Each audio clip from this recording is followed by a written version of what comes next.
اعوذ باللہ من الشیطان الرجیم بسم اللہ الرحمن الرحیم وللہ المشرق والمغرب۔ اب دیکھیے تمہید ہو رہی ہے تحویل قبلہ کے لیے۔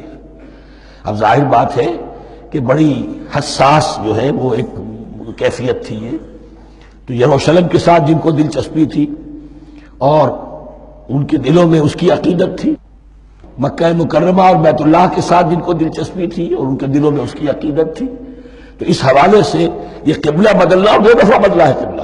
پہلے آ کے مدینے میں حضور نے یروشلم کی طرف 16 مہینے نماز پڑھی اور پھر تحویل قبلہ ہوا۔ تو اب اس میں کئی امتحان ہو گئے، وہ آگے آ جائے گا، لیکن اس کی تمہید باندھی جا رہی ہے للہ المشرق والمغرب۔ مشرق اور مغرب سب اللہ کے ہیں، یعنی اگر ہم رخ کرتے ہیں مغرب کی طرف تو اس کے معنی یہ نہیں ہے کہ اللہ مغرب میں ہے، معاذ اللہ۔ اللہ تو جہت سے، مقام سے، ماورا ماورا وراء الورا۔ تو یہ ہے کہ ایک یکسانیت پیدا کرنے کے لیے، اجتماعی رنگ دینے کے لیے ایک چیز کو قبلہ بنا دیا، علامت ہے۔ غالب نے ٹھیک کہا ہے، قبلے کو اہل نظر قبلہ نما کہتے ہیں۔ قبلہ جو ہے وہ مسجود تو نہیں ہے پرے سرحد ادراک سے اپنا مسجود۔ قبلے کو اہل نظر قبلہ نما کہتے ہیں۔ للہ المشرق والمغرب فإنما تولوا فثم وجہ اللہ، جدھر بھی تم رخ کرو گے وہ اللہ ہی کا رخ ہے۔ ان اللہ واسع علیم، یقیناً اللہ بہت وسعت والا ہے، بہت وسعت والا ہے، وہ کسی سمت میں محدود نہیں ہے، اور علیم ہے، ہر شے کا جاننے والا ہے۔ دیکھیے یہاں یہ آیت کہہ کے اور چھوڑ دیا مسئلہ، اگلے مسئلے پر آ گئے۔ آگے آپ کو پتہ چلے گا کہ یہ در حقیقت ایک تمہید باندھی جا رہی ہے تحویل قبلہ کے لیے۔ وقالوا اتخذ اللہ ولدا سبحانہ، اور ان میں وہ بھی ہیں، اب ظاہر بات ہے یہاں پھر اشارہ ہو رہا ہے وہ اہل مکہ کی طرف، جنہوں نے یہ کہا ہے کہ اللہ نے اولاد اپنے لیے اختیار کی، یعنی وہ کہتے تھے کہ یہ جو فرشتے ہیں یہ اللہ کی بیٹیاں ہیں۔ نصارہ کہتے تھے کہ حضرت مسیح اللہ کے بیٹے ہیں، اور یہودیوں کا بھی ایک گروہ ایسا تھا جو حضرت عزیر کو اللہ کا بیٹا کہتا تھا۔ بل لہ ما فی السماوات والارض، نہیں، آسمانوں اور زمین میں جو کچھ ہے اسی کی ملکیت ہے، سب مخلوق ہے، مملوک ہے، خالق اور مالک صرف وہ ہے۔ کل لہ قانتون، اور سب کے سب اس کے فرما بردار ہیں، بڑے سے بڑا رسول، بڑے سے بڑا ولی، بڑے سے بڑا فرشتہ، بڑے سے بڑے اجرام سماویہ، سب کل لہ قانتون۔ بدیع السماوات والارض، وہ آسمان اور زمین کو پیدا کرنے والا ہے بغیر کسی شے کے۔ یہ ابداع اور خلق، ان میں فرق ہے۔ ابداع، بلکہ شاہ ولی اللہ دہلوی نے حجت اللہ البالغہ کا جو پہلا چیپٹر ہے اس کو یہی 3 عنوان دیے ہیں۔ اللہ تعالیٰ کے افعال بنیادی طور پر 3 ہیں، ابداع، خلق، تدبیر۔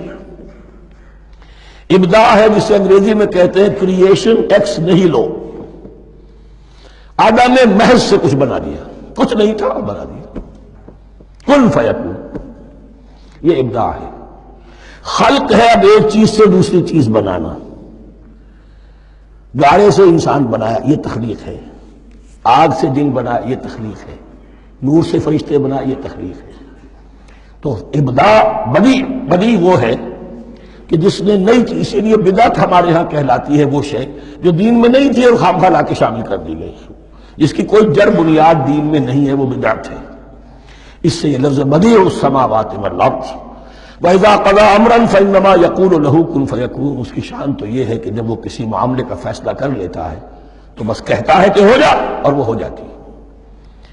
وَقَالَ الَّذِينَ لَا يَعْلَمُونَ لَوْلَا يُكَلِّمُنَا اللَّهُ وَتَأْتِينَا آیَةٌ، اور کہا ان لوگوں نے جو علم نہیں رکھتے، یہاں پھر وہی مشرکین مکہ کی طرف روئے سخن ہے، کیوں نہیں بات کرتا ہم سے اللہ، اور کیوں نہیں کوئی لے آتا ہمارے پاس کوئی نشانی۔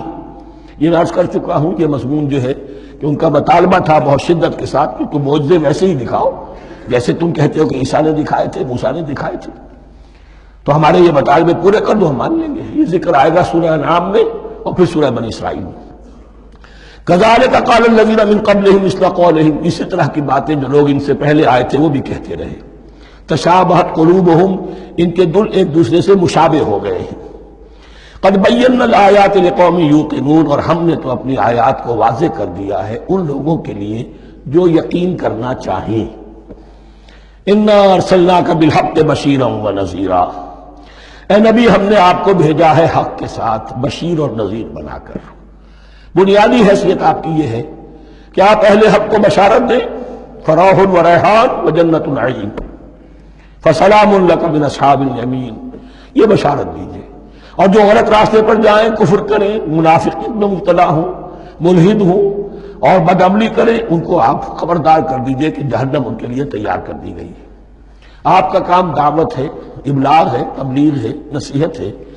وَلَا تُسْأَلُ عَنْ أَصْحَابِ الْجَحِيمِ، آپ سے سوال نہیں کیا جائے گا جہنمیوں کے بارے میں کہ اے محمد یہ کیوں جہنم میں پہنچ گئے، ہم نے تمہیں بھیجا تھا، تمہارے ہوتے ہوئے یہ جہنمی کیوں ہو گئے؟ نہیں، یہ آپ کی ذمہ داری نہیں ہے۔ کون جنت میں جانا چاہتا ہے، کون جہنم میں جانا چاہتا ہے، یہ آدمی کا اپنا فیصلہ ہے۔ آپ کا کام ہے کہ حق کو واضح کر دیں، ہاں وضاحت میں کمی نہ رہ جائے، حق واضح ہو جائے، کوئی اشتباہ نہ ہو، بالکل مبرہن ہو جائے، واضح ہو جائے، بس یہ ذمہ داری آپ کی ہے، اس سے زیادہ نہیں۔ یہ مسئولیت جو ہوتی ہے، انسان اگر اپنی اصل مسئولیت سے زیادہ ذمہ داری اپنے سر پر ڈال لے تو اس سے بھی بہت بڑی بڑی گمراہیاں پیدا ہوتی ہیں۔ اور اس کا جو تذکرہ ہو رہا ہے بڑی گمراہی تو معاذ اللہ وہ تو ہمارے حوالے سے ہوتی ہے۔ ہمارے ہاں کی بہت سی جماعتیں جو ہیں اسی طرح کی غلطیوں کی وجہ سے وہ غلط راستے پر پڑ گئی، پوری تحریکیں برباد ہو گئی۔ لیکن یہاں بھی حضور کا معاملہ کیا ہو رہا تھا کہ حضور چاہتے تھے کہ کسی طرح یہ علماء یہود ایمان لے آئے۔ بہرحال حضور کے دل میں رغبت، آخر مکے میں آپ تھے تو دعائیں مانگتے تھے، اے اللہ عمرو بن ہشام اور عمر بن خطاب میں سے کسی ایک کو تو میری جھولی میں ڈال دے۔ تو اسی طرح کی دعا آپ نے کی ہوگی۔ فرمایا وَلَن تَرْضَىٰ عَنكَ الْيَهُودُ وَلَا النَّصَارَىٰ حَتَّىٰ تَتَّبِعَ مِلَّتَهُمْ، اے نبی کسی مغالطے میں نہ رہیے، ہرگز راضی نہیں ہوں گے آپ سے نہ یہ یہودی اور نہ نصرانی جب تک کہ آپ پیروی نہ کریں ان کی ملت کی۔ لہذا امید منقطع کر لیجیے، اس لیے کہ زیادہ امید ہو تو مایوسی ہو جاتی ہے۔ اقبال نے بہت خوب کہا ہے بندہ مومن کے بارے میں، جس کی امیدیں قلیل، جس کے مقاصد جلیل۔ مقصد اونچا لیکن امید قلیل رکھیے، اللہ چاہے گا تو ہو جائے گا، نہیں چاہے گا تو میرا کام تو اپنی حد تک اپنا فرض ادا کر دینا ہے۔ اس سے زیادہ کی جو ہے خواہش اپنے دل میں پالیں گے، کسی اجرت پسندی میں گرفتار ہو جائیں گے، کہیں دائیں بائیں ہک اور کرک کے ذریعے سے کہیں پہنچنے کی کوشش کریں گے اور اپنے آپ کو بھی برباد کر دیں گے۔ لن ترضى عنك اليهود ولا النصارى حتى تتبع ملتهم قل ان هدى الله هو الهدى، کہہ دیجئے دیکھو ہدایت تو ہے اللہ کی ہدایت۔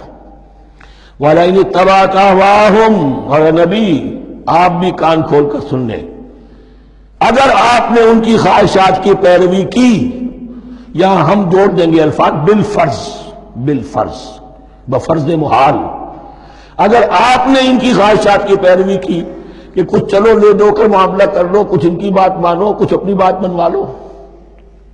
یہ مکے میں بھی قریش کی طرف سے بھی آیا تھا کہ کچھ اپنی بات منوا لیجیے، کچھ ہماری بات کمپرومائز کیجیے۔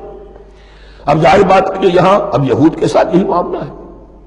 وَلَئِنِ اتَّبَعْتَ أَهْوَاءَهُمْ بَعْدَ الَّذِي جَاءَكَ مِنَ الْعِلْمِ مَا لَكَ مِنَ اللَّهِ مِنْ وَلِيٍّ وَلَا نَصِيرٍ، اور اگر بفرض محال آپ نے پیروی کی ان کی خواہشات کی، اس کے بعد کہ آپ کے پاس علم آ چکا، تو نہیں ہوگا کوئی بھی اللہ کے مقابلے میں آپ کے لیے کوئی مددگار یا حمایتی۔ معاذ اللہ معاذ اللہ، حق کی تلوار بڑی ننگی ہے، اور یہاں اللہ کا عدل یہ فرد سے فرد تک بدلتا نہیں ہے، نہ امت سے امت کی طرف بدلے گا، قوم اور کسی اور قوم سے ایک معاملہ کسی دوسری قوم سے کوئی اور معاملہ نہیں۔ اللہ کے اصول ہیں، اللہ کے قوانین ہیں، اس کی فطرت ہے، فطرت اللہ التی فطر الناس علیہا، پھر یہ کہ اس کی سنت ہے، لن تجد لسنت اللہ تحویلا ولن تجد لسنت اللہ تبدیلا۔ صدق اللہ العظیم۔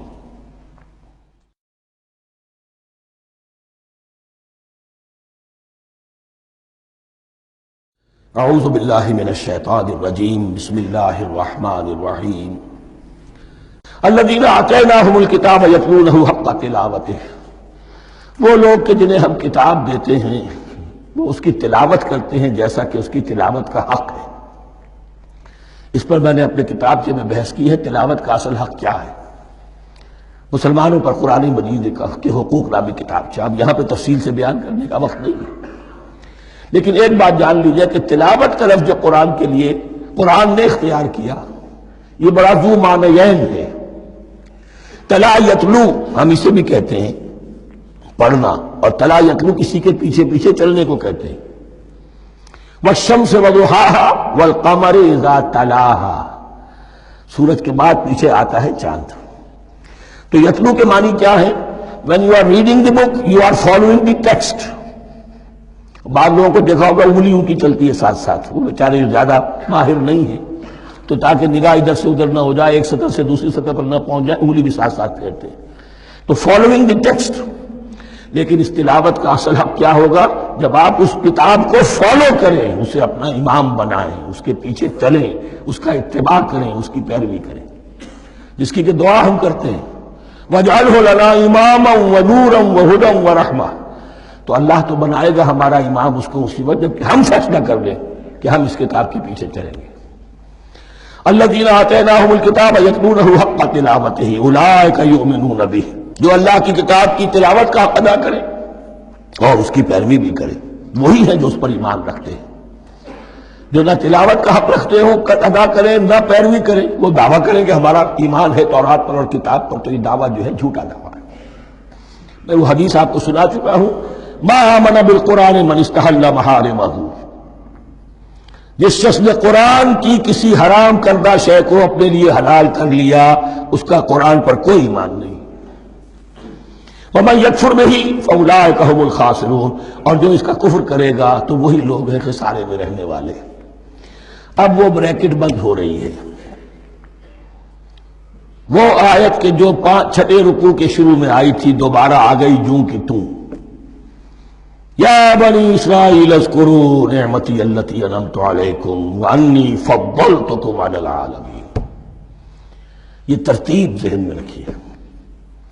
اور دوسری آیت بھی جو کہ تو طرف یہ ہے کہ ترتیب تھوڑی سی بدلی ہے، بریکٹ یوں بناتے ہو تو اس کی چونچ ادھر ہوتی ہے تو اس کی چونچ ادھر ہوتی ہے، تو اسی طریقے سے ذہن میں رکھیے کہ دوسری آیت کی ترتیب تھوڑی سی بدل دی ہے، درمیانی، اور وہ بھی درمیان میں چونچ والا معاملہ جو ہوتا ہے۔